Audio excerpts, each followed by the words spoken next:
Es bello poder adorar el nombre de Dios, es bello poder decirle a Dios cuán hermoso es su nombre, ya que es el nombre más bello que puede tener. Es el nombre que nos dio libertad, que nos dio vida. No hay ningún otro nombre debajo de los cielos que pueda ser más que el nombre de nuestro Señor Jesús. Ok, ahora, ¿en qué serie estábamos? A ver, hagan recordar, ¿en qué serie estábamos llevando el Sermón del Monte, verdad? La primera prédica fue necesitados, ¿no? Toda persona que es pobre en espíritu necesita de Dios. ¿Ok? La segunda, ¿cuál fue la segunda? Arrepentidos. Arrepentidos. Estamos arrepentidos, por eso que el Señor dice, bienaventurados los que lloran, ¿no? Porque ellos recibirán consolación. Arrepentidos, un corazón arrepentido llora y Dios lo consuela. La tercera, ¿cuál era? Conscientes, ¿no? Los mensos diría los mansos, ¿verdad? Los mansos. Toda persona que es consciente de la gracia de Dios en su vida no está con un espíritu altivo, sino con un corazón humilde, un corazón manso. Y todas estas bienaventuranzas son indicadores que Dios te da, no son cosas que Dios te pide, es lo que Dios te dice que tú eres. Dios te dice que eres pobre en espíritu, Dios te dice que tienes que haber llorado de forma arrepentida, Dios te dice que tienes que ser manso. Y ahora vamos a llevar la cuarta bienaventuranza, ¿no? Y para esto, ¿no? Yo quisiera preguntarles, ¿hay algo que todo ser humano siempre tiene, sobre todo tres veces al día, siempre llega algo al ser humano? Siempre le llega algo, ¿no? Amanece y tiene hambre. Está por el mediodía y empieza ahí a rugirle un poquito la pancita, ¿no? En las 6 de la tarde ya empieza a salir el dragón rugiente, ¿no? Y empieza ya en la noche. El lonchecito puede ser a las 5, ¿no? Ya que el lonchecito por ahí, ¿no? Pero siempre está nuestro ser nos lleva a tener esa hambre, esa necesidad de comer, ¿no? Y por qué no decirlo, algunos somos antojosos. Podemos ya haber tomado un buen desayuno, pero si estamos por la calle así ya un poco satisfechos de nuestro desayuno y vemos algo que se nos apetece y dice, uy, qué rico, se me antojó, se me abrió el apetito, me dio hambre. Podemos ya haber tal vez almorzado y estamos por la calle y vemos un postrecito rico o de repente un sándwich rico y decimos, uy, qué rico, ya no importa, ya mejor es que sobre que falte, ¿no? Y se nos puede abrir incluso el apetito de esa forma. Se nos puede abrir el apetito simplemente con el hecho de poder antojarnos. Se nos abre el apetito. Y esa sensación, lo mismo ocurre con la sed. Cuando tenemos sed, podemos ya haber estado hidratados, podemos haber almorzado, tomado nuestros 2-3 vasos de agua. Pero pasa muchas veces que viene un amigo y ¿qué nos dice? Oye, ¿unas gaseosas? Ya, sale, vamos. Oye, los que no toman gaseosa, oye, ¿un café? Pues vamos, un cafecito. Oye, ¿tenías sed? No, no tenía sed, pero no importa. Porque por ese momento como que se nos antoja tomar algo, se nos antoja beber algo. Y ese es algo común en el ser humano. Y también podemos sentir incluso hambre cuando podemos haber estado ocupados en el trabajo y decir, no me da tiempo de almorzar, así que me salto hasta la cena o hasta el lonche. Ya cuando salga de mi horario de trabajo, ahí recién almuerzo porque ya quiero terminar este pendiente. O los que están estudiando de la misma forma, ¿no? Oye, ¿sabes qué? No voy a almorzar porque quiero terminar de leer este separate, este libro, o terminar esta tarea, porque ya me salto, no importa, que coma un poco más tarde, no va a quedar, y me quedo con esa hambre, ¿no? O tal vez estamos con mucho calor en la calle y decimos, tengo sed, pero no, mejor ya llegando a mi casa, no quiero gastarme un sol que me puede faltar en otra ocasión, no lo quiero gastar, así que no, tomo agua después. Y eso es algo común que podemos estar pasando. Pero ese es de acuerdo a nuestra localización.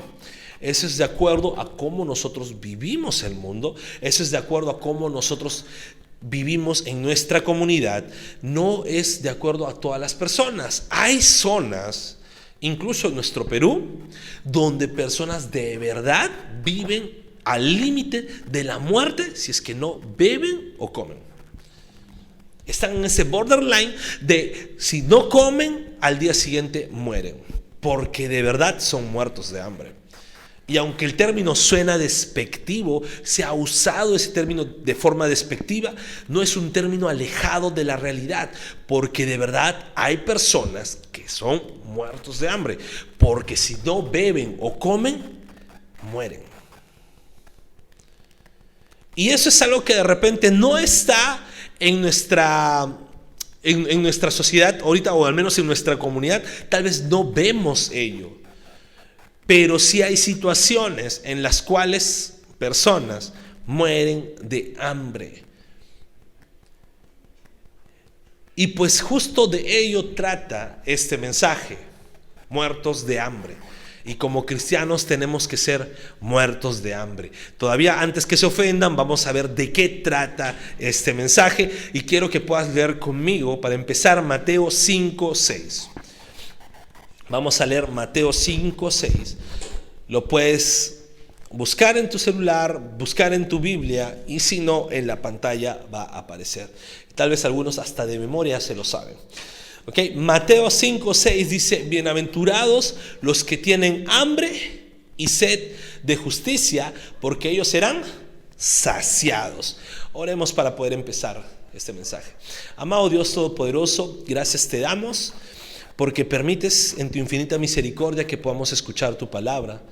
Y no hay nada más delicioso que ello. No hay nada que pueda satisfacernos más que ello, Señor. Ayúdanos a entender, a abrir nuestro corazón, nuestra mente y nuestro entendimiento para poder aplicar en nuestra vida diaria tu palabra. En el nombre de Jesús, amén y amén. Bien, vamos a ver algo, vamos a ver el contexto inmediato a este capítulo. Quiero que entendamos bien cómo llega Jesús a dictar este sermón del monte. Y vamos a empezar, ya tú lo lees en tu casa, Mateo 3. Cuando vemos Mateo 3, vemos primero que aparece Juan el Bautista, está predicando, pero luego vemos a un Cristo ingresando a ser bautizado por Juan. Vemos ese Cristo que empieza su ministerio en ese bautizo. Ya todos saben, pues Jesús fue bautizado, se abrió el cielo, el Padre habló desde el cielo diciendo: este es mi Hijo amado en quien tengo complacencia. El Espíritu Santo descendió en forma de paloma. No era una paloma, sino descendió en forma de paloma. Y pues ya sabemos todo ello. Vemos ese relato en el capítulo 3, en el capítulo 4 inmediatamente el Espíritu Santo, ¿qué hizo? Lo llevó a Jesús al desierto a que fuese tentado. El Espíritu Santo lo llevó a Jesús al desierto a que fuese tentado, y venciendo las tentaciones del maligno, ¿qué pasó? Jesús empieza a seguir predicando el arrepentimiento, y en el capítulo 4 también vemos que Cristo elige a sus discípulos. Y si tú puedes leer Mateo capítulo 4 y puedes hacer una comparación incluso con Lucas capítulo 6, donde Jesús elige los 12 discípulos. Son textos complementarios. Y eso es lo que está pasando para que en el capítulo 5 Cristo da el sermón del monte, el sermón de las bienaventuranzas y de los ayes. Cristo aquí está dando este sermón del monte, estas bienaventuranzas, describiendo lo que podríamos decir que es la instrucción básica del mensaje que Cristo vino a traer. Es la instrucción básica del mensaje y de lo que Cristo estaba diciéndole a sus discípulos. De esto se trata todo. De esto se trata lo que ustedes tienen que predicar. Todo lo que he venido a hacer trata de esto. Y eso es lo que Cristo estaba mandando. Muchos teólogos llaman al sermón del monte como el sermón de la ordenación de los 12. Otros le llaman el compendio de la doctrina del rey, la carta magna del reino, el manifiesto del rey. No solamente lo vemos como el sermón del monte. Sin embargo, todos los teólogos estudiosos sí concuerdan en algo, que esta es la esencia de la enseñanza de Cristo, la cual se le está manifestando a cada uno de sus discípulos. ¿Ok? Podemos incluso ver que tal vez el Sermón del Monte no fue solamente un único sermón, porque a veces lo leemos de una forma que fue solamente en el sermón y ahí en el montecito ahí se quedó y enseñó y ahí quedó toda la enseñanza. No, podemos pensar incluso que esto fue una serie de enseñanzas que Jesús durante todo el camino que iba con sus discípulos les enseñaba y les repetía lo que ya había dicho en el monte. Y como hemos visto incluso en el capítulo 4, si tú lo vas a leer, pues Cristo empezó a predicar ese arrepentimiento en las sinagogas, ¿no? En todo lugar, el mensaje de arrepentimiento. Y podríamos pensar que el Sermón del Monte era el bosquejo o la homilía de ese mensaje que el Señor Jesús siempre daba. Y eso es un poco que quería simplemente añadir a lo que ya hemos estado viendo durante estas 3 semanas. ¿Sí? Si no has visto las prédicas, pues entra al canal de YouTube, ahí puedes ver las 3 prédicas ya. Y quisiera que leamos, ¿no?, desde el primer versículo, Mateo 5, del versículo 1 al versículo 2.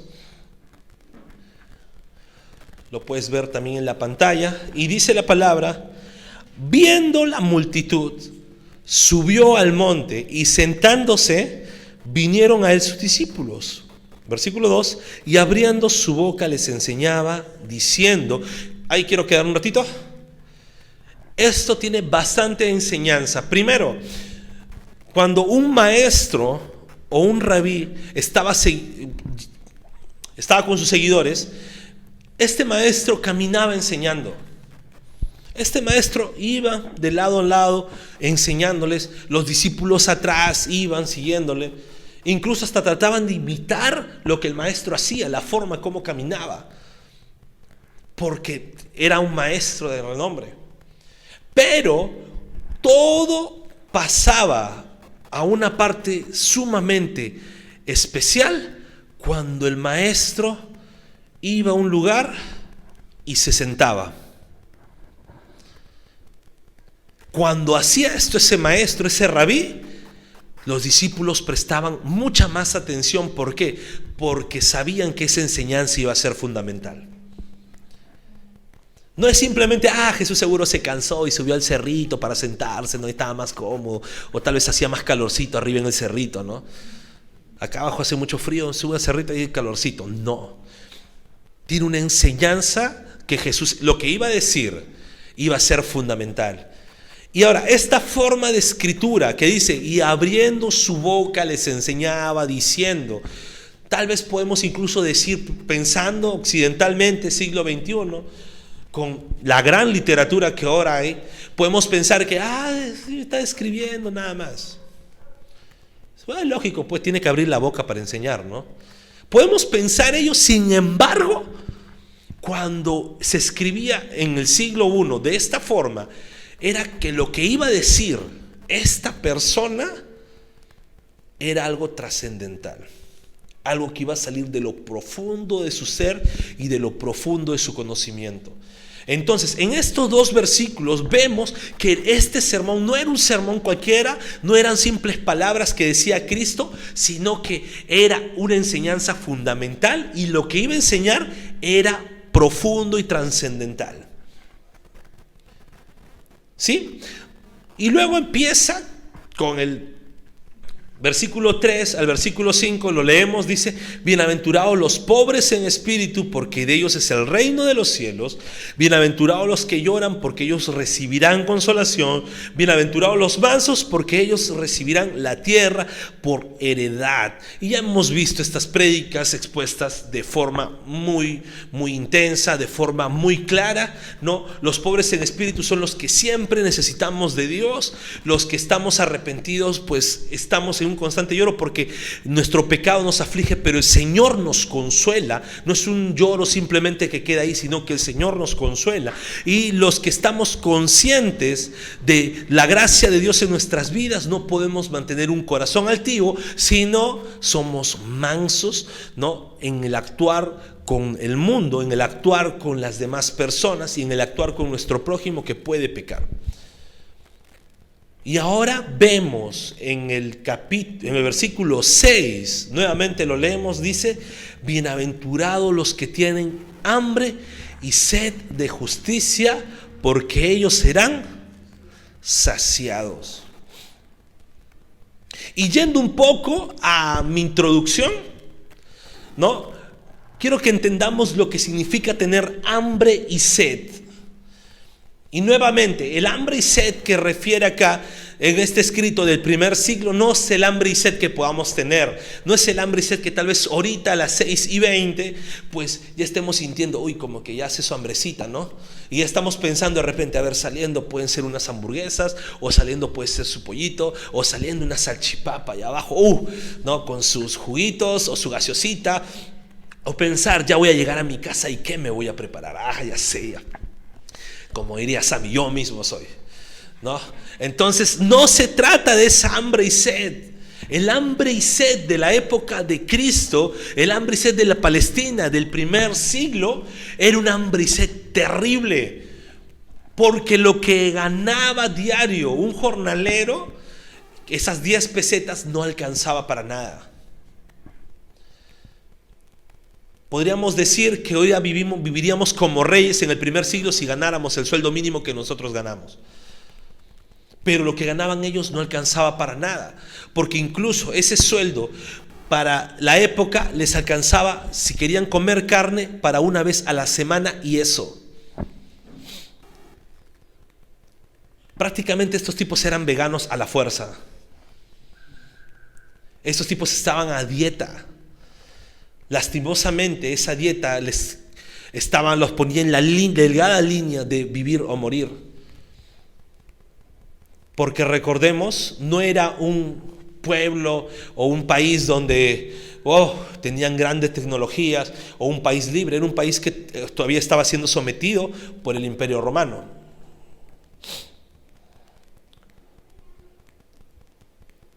Donde pagaban impuestos no solamente al templo, sino al emperador. ¿Se imaginan cómo vivían estos hombres?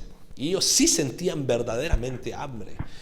Y cuando se refiere la sed, esa sed del primer siglo, estamos hablando de un país en medio del desierto.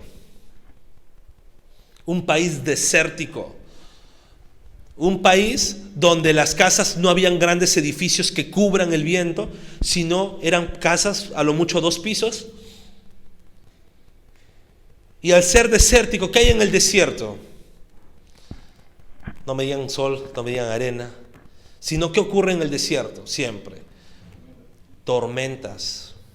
Y esas tormentas de arena, yo sé que Alí Baba y los 40 ladrones, Mustafa y todas esas cosas, Aladino, pues cuando vemos las tormentas, y es más, películas de Hollywood como El Rey Escorpión, películas de Hollywood como La Momia, pues podemos ver incluso cuando hay tormentas de arena, se cubren con su saco y ya, wow, no les pasó la arena. Podemos ver que se cubren y siguen normal, no les pasa nada, siguen como si nada. Sin embargo, cuando de verdad pasa eso en esas zonas desérticas, debemos entender que así te cubras con lo que te cubras y te des vuelta, no vas a salir como la Roca en El Rey Escorpión, que sales, se quita el polvo y quedó ahí. Sales con toda la cara de polvo, sales con el polvo por la nariz, por los ojos, por la oreja, por la boca, en la garganta y por lugares donde no te puedo decir. Esa era la sed que ocasionaba el desierto. Esa sed que si pronto no tomabas un chorrito de agua, morías seco. Y este es el hambre y sed que está hablando Jesús. No te está diciendo bienaventurado si sientes hambrecita, si es hambrecita de las 7 de la noche ya. Esa hambrecita que saliendo de la iglesia pues te vas a comer ahí tus piqueitos. No, te está hablando de esa hambre y sed que si no pruebas bocado, mueres. Una persona que vivía en esos tiempos dependía del alimento y la bebida que iba a ingerir. Dependía totalmente de ello. ¿Y sabes?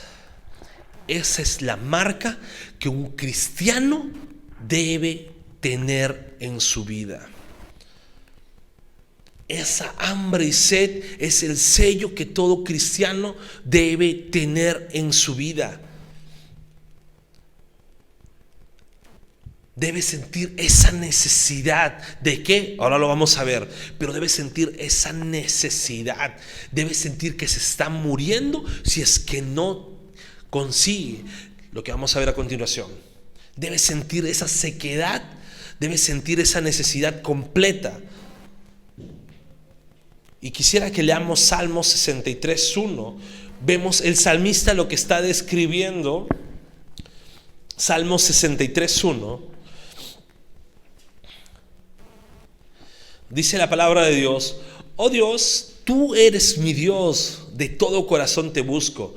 Mi alma tiene sed de ti, todo mi cuerpo te anhela en esta tierra reseca y agotada donde no hay agua. Salmo 63:1. Oh Dios, tú eres mi Dios, de todo corazón te busco. Mi alma tiene sed de ti, todo mi cuerpo te anhela en esta tierra reseca y agotada donde no hay agua. Aquí David lo está diciendo. El anhelo de Dios debe hacernos sentir como que fuera de Él estamos en una tierra reseca. Sentir que si no obtenemos de Dios, morimos. Pero ¿qué es lo que debemos buscar de Dios? ¿Qué es lo que dice Cristo acá en esta bienaventuranza que debemos anhelar, tener esa hambre y esa sed? De justicia. Y cuando hablamos de justicia, tenemos que poner en detalle y preguntarnos bien, ¿justicia de quién? Porque si pongo ahorita, ¿no? Yo pongo un ejemplo y pongo un caso de repente y empiezo a preguntar a cada uno, tal vez algunos me digan, esto me parece justo, y tal vez otros me digan, no, eso es injusto. Tal vez algunos me digan, claro, eso está bien porque es justicia, y tal vez otros, no, sería completamente injusto. Y cada uno podría tener sus propias razones, sus propios argumentos, y podrían definirme bien lo que es justo para ustedes y lo que no. Sin embargo, debemos entender que de esa justicia no está hablando. No está hablando Cristo desde la justicia en nuestra perspectiva, sino está hablando Cristo de la justicia de Dios. Una justicia perfecta, íntegra, una justicia completa, en completa rectitud. No una justicia que nosotros seres humanos terminamos de ser completamente egoístas, podamos definir. Porque aunque usted me diga, no, ¿cómo me vas a decir, pastor, que yo soy egoísta? Yo soy bien bueno, ¿no? Pues terminamos siendo egoístas. Porque al final del día, pues siempre vamos a buscar complacencia propia. Aunque sea mínimo, pero siempre. Siempre vamos a terminar siendo así. Entonces no habla aquí Cristo de una justicia humana, sino de una justicia divina. Una justicia que solamente Dios da. Una justicia que es parte de lo que se define el reino de Dios. Y quisiera que leamos Romanos 14, versículo 17.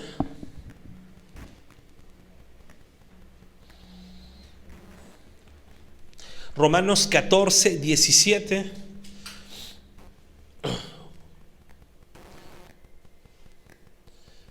Texto bastante conocido, y dice la palabra: porque el reino de Dios no es comida ni bebida, sino justicia, paz y gozo en el Espíritu Santo. Ahora, esta justicia de Dios está hablando de completa integridad, de completa rectitud, algo que tal vez para nuestro pensamiento no lo podamos comprender. Algo que incluso podamos ver y decimos, no entiendo, Señor, me parece injusto, hasta tal vez podemos decir.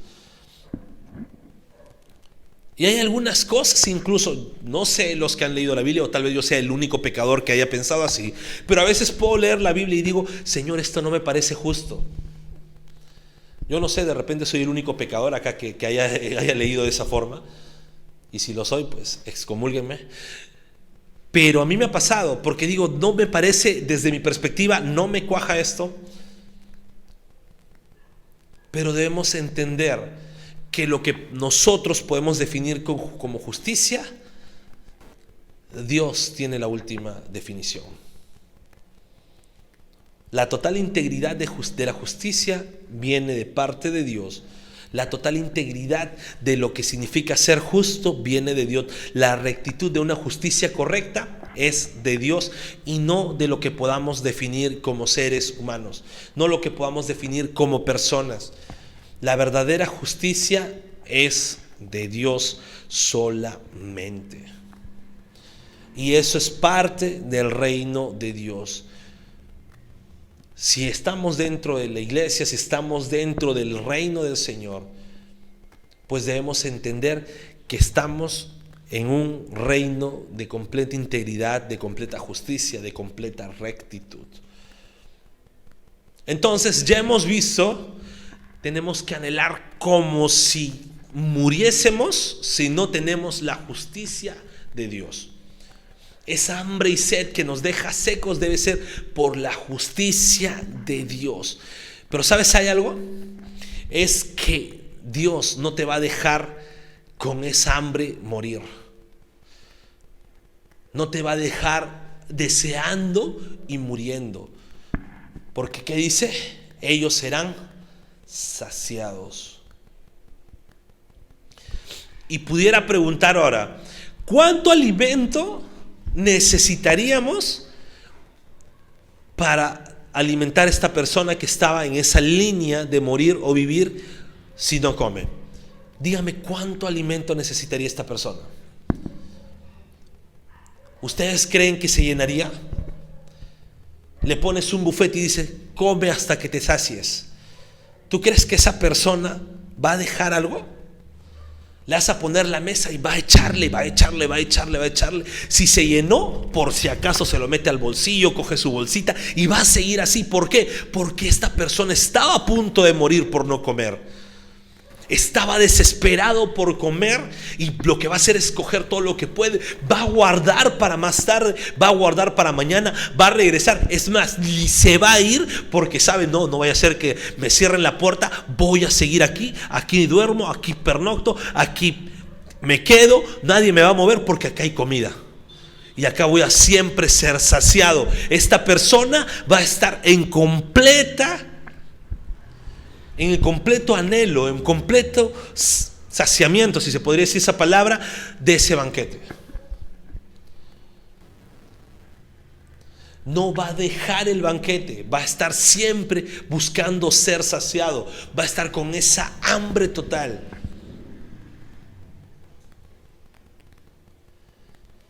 Y lo hermoso es que Dios no lo va a botar. Dios va a dejar siempre que Él esté siendo saciado por Él. Esta persona muerta de hambre no va a dejar nada, ni un arroz. Si se cae el hueso, va a pelear con el perro. Si del plato quedó jugo, se lo va a chupar, porque estaba desesperado por comer.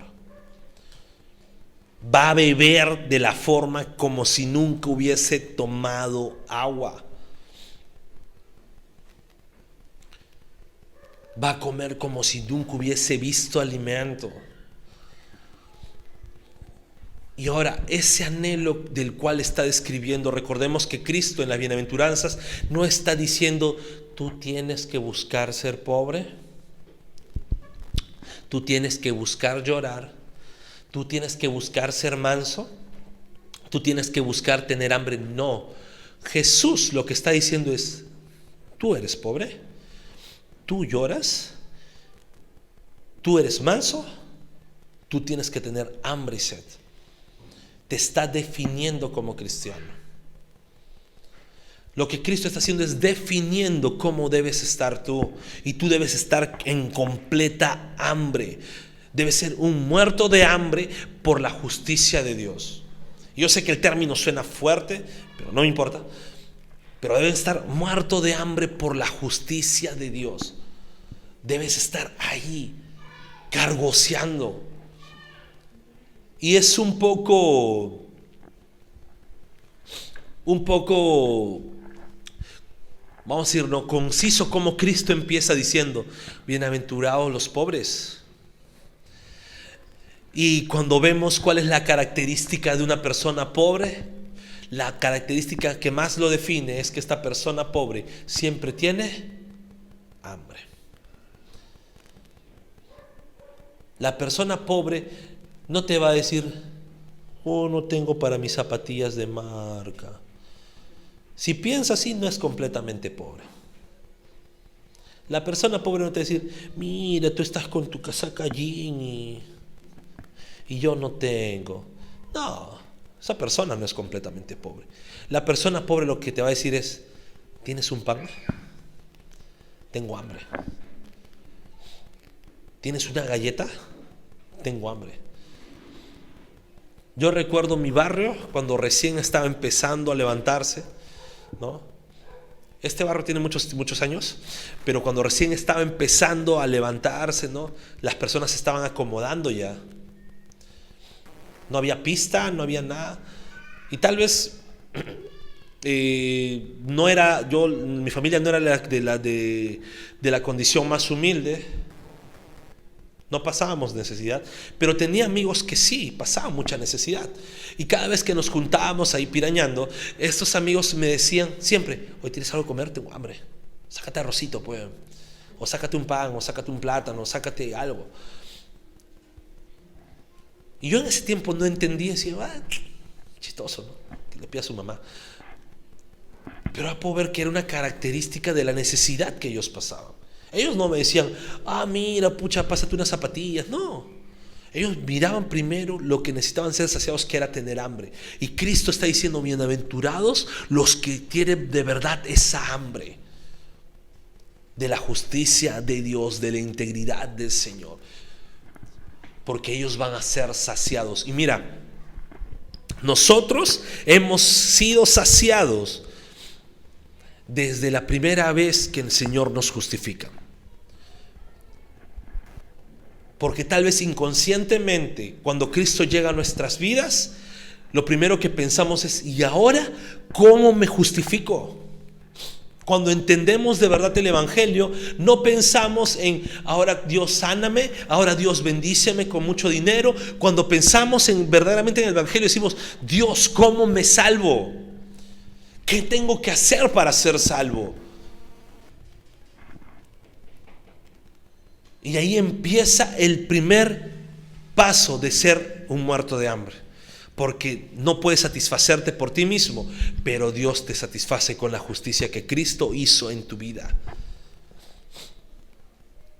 Dios empieza a satisfacer esa hambre de justicia en tu vida con esa justificación que Cristo hace. Y quisiera que vayas buscando Romanos 3, del versículo 23 al versículo 24.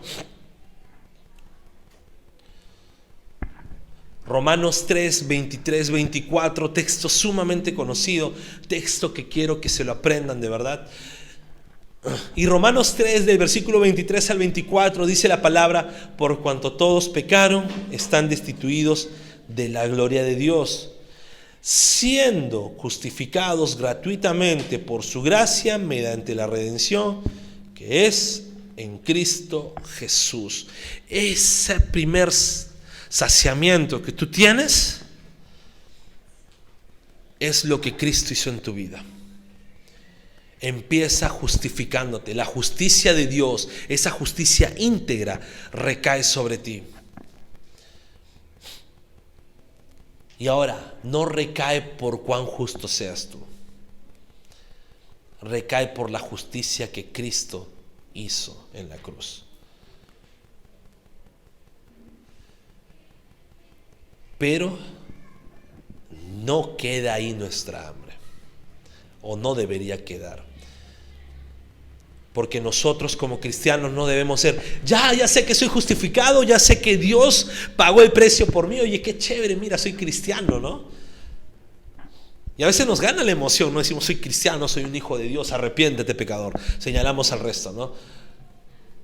No me mires, pecador, ni te me pares, no se me pega el pecado. Y pensamos así, ¿no? He escuchado cada cosa.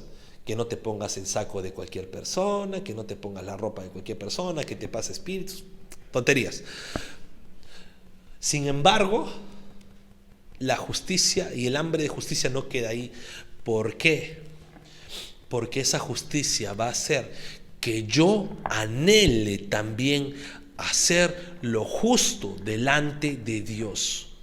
No solamente basarme en lo que Cristo ya hizo por mí, sino en yo también poder hacer lo justo delante de Dios. No para justificarme, no para decirle, mira Dios cómo me estoy portando, tienes que hacer caso a mi oración. No, sino porque es una necesidad de mí. Recuerda, eres un muerto de hambre. Y tu hambre va a hacer que tú busques hacer lo justo delante de Dios. Su reino en la tierra, practicar la justicia de Dios, lo recto e íntegro aquí. Y leamos primera de Juan 2:29. Cuando hablamos de practicar la justicia aquí, no estamos hablando de la justicia social que se ve en las calles o el hecho de simplemente ser como el gobierno y una ONG. No, estoy hablando de practicar lo justo, íntegro y recto de Dios aquí. Primera de Juan 2:29 dice, si saben que Él es justo, saben también que todo el que hace justicia es nacido de Él. Todo el que practica la justicia de Dios, lo íntegro y recto de Dios, el que anhela practicarlo, el que anhela vivir una vida justa e íntegra, es nacido de Dios. ¿Sabes qué podemos decir de esto? Que no pueden haber cristianos que no anhelen hacer lo recto delante de Dios. No puedes decirte ser cristiano y no intentar practicar lo justo y recto delante de Dios. Todo cristiano busca vivir una vida recta y justa, una vida íntegra. ¿Por qué? Primero, porque ya fue justificado por Cristo. Y esa justificación lo va a llevar a él buscar también a practicar la justicia de Dios en su vida. Y mira, no queda solamente ahí. Porque algunos dicen, ya, Cristo me justificó, chévere, hasta ahí. Bueno, voy a buscar vivir una vida íntegra. Ahí quedó todo. No queda ahí el hambre y sed. Recuerda, somos muertos de hambre. Debemos saciar nuestras vidas también, practicando la justicia con nuestro prójimo, con nuestros hermanos. Vivir haciendo lo recto y justo para con ellos. Vas buscando primera de Juan 3:10. Y esto es lo que nosotros debemos entender. Vivir una vida que practica lo justo y recto también para nuestros hermanos. Vivir una vida que haga justicia a nuestros hermanos. Y en primera de Juan 3:10 dice, en esto se manifiestan los hijos de Dios, y mira lo terrible que dice, y los hijos del diablo. Todo aquel que no hace justicia y que no ama a su hermano, no es de Dios. Pastor, ¿qué tengo que hacer? Amar a tu hermano de forma justa e íntegra. No siento hacerlo, no me importa. No quiero hacerlo, no me importa. No te estoy preguntando si quieres hacerlo. Te estoy diciendo lo que la Biblia dice que tienes que hacer. Y es más, lo que la Biblia no solamente dice que tienes que hacer, lo que la Biblia dice que tienes que querer hacer. Porque uno dice, no, lo digo porque la Biblia lo dice. No, Señor. La Biblia dice que tienes que anhelar, tienes que ser un muerto de hambre para practicar la justicia con tu hermano, para vivir una vida íntegra para tu hermano, para practicar ese amor íntegro y recto con tu hermano. Tienes que anhelarlo, tienes que desearlo, tienes que incluso decir, si no amo a mi hermano justo e íntegro y recto, no voy a morir. No puedo estar sin practicar eso. Eres un muerto de hambre. Somos muertos de hambre, tenemos que vivir de esa forma. Hemos sido saciados por la justificación que hizo Cristo en nuestras vidas. Estamos siendo saciados practicando lo recto en nuestras vidas, practicando lo justo, íntegro y recto que dice la palabra de Dios. Y también tenemos que seguir siendo saciados practicando la rectitud, integridad y justicia con mi hermano. Eso hace la diferencia entre un hijo de Dios y un hijo del diablo. Y nuevamente, no te está preguntando la Biblia, te está diciendo que tienes que desearlo. Y yo quiero que te pongas en esta perspectiva, y con esto acabo. Yo quiero que te pongas en esta perspectiva. Tal vez ninguno de nosotros hemos estado en esa delgada línea entre morir y vivir por tener hambre o sed, pero sí tal vez hemos pasado temporadas de hambre y sed terribles, o tal vez hemos estado, tal vez en algún momento de nuestras vidas hemos estado, hemos estado con bastante hambre y bastante sed. Tal vez hemos estado un día sin comer, tal vez por trabajar, o tal vez comimos poco porque no alcanzaba y hemos estado pasando una temporada de hambre. ¿Y qué hacemos cuando vemos nuestro plato favorito?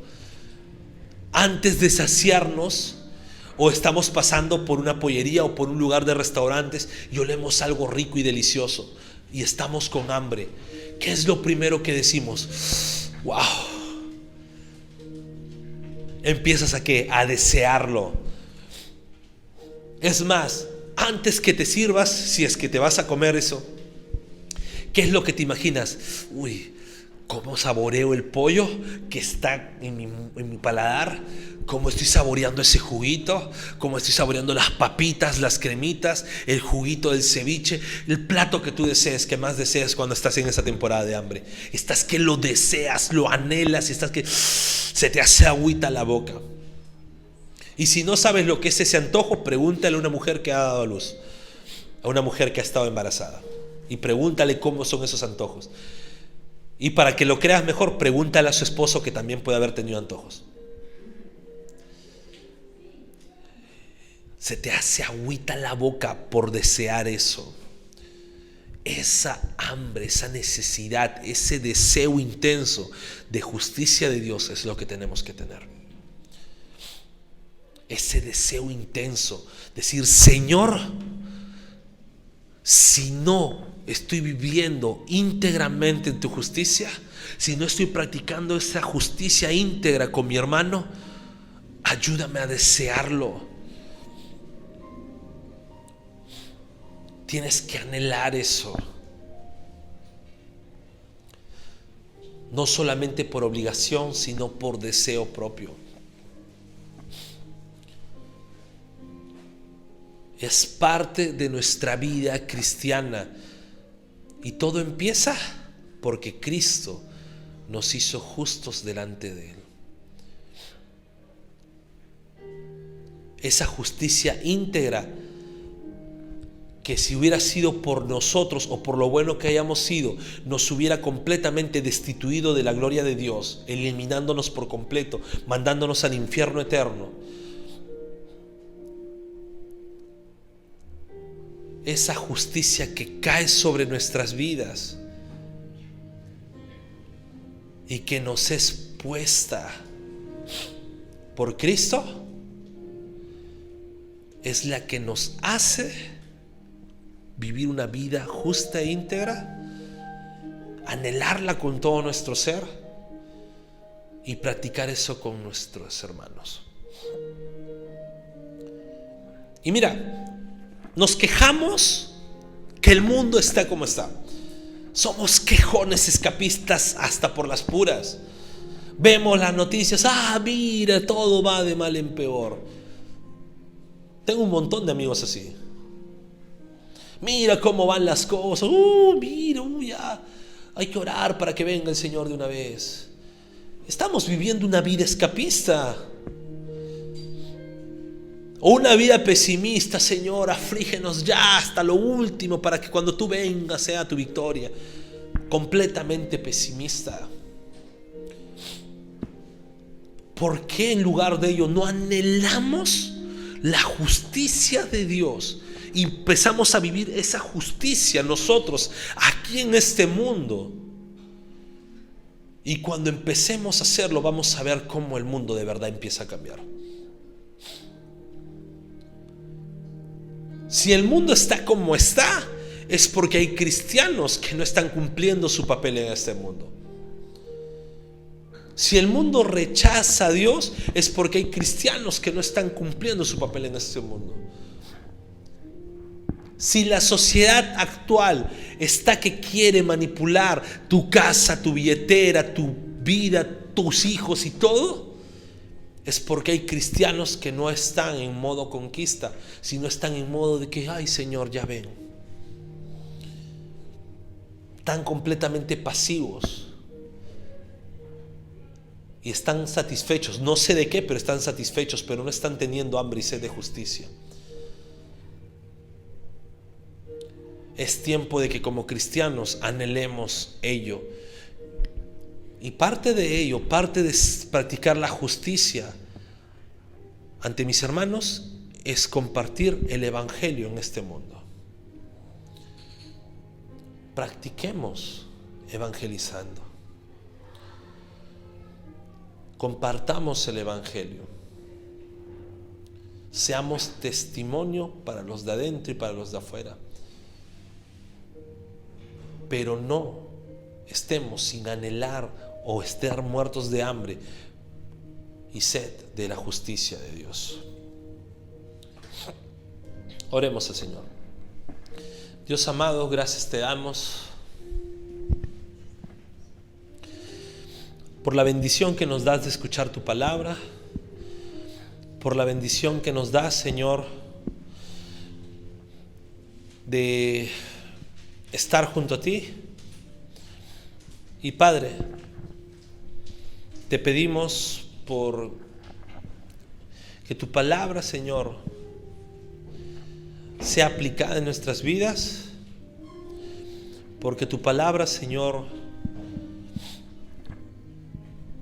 no esté jamás vacía, Señor. Y no solamente para los que estamos aquí oyendo, sino para aquellos también que escuchan por las redes y que van a volver a ver el mensaje.